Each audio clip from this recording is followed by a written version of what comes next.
আজ করব চিড়ে ভাজা। প্রথমে কড়াইয়ে তেল দিয়ে বাদাম কটা ভেজে নেব। তারপরে বাদাম তুলে কটা পাঁপড় দিয়ে দেবো।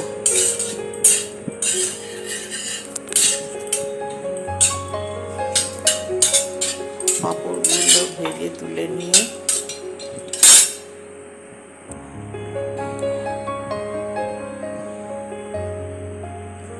এবার চিড়ে কটা দিয়ে দেবো। দিয়ে নেড়ে ভাজবো। দিয়ে নামিয়ে নিয়ে বাদাম, পাঁপড়,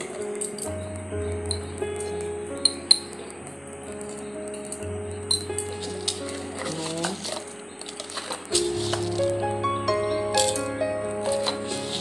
চিনি,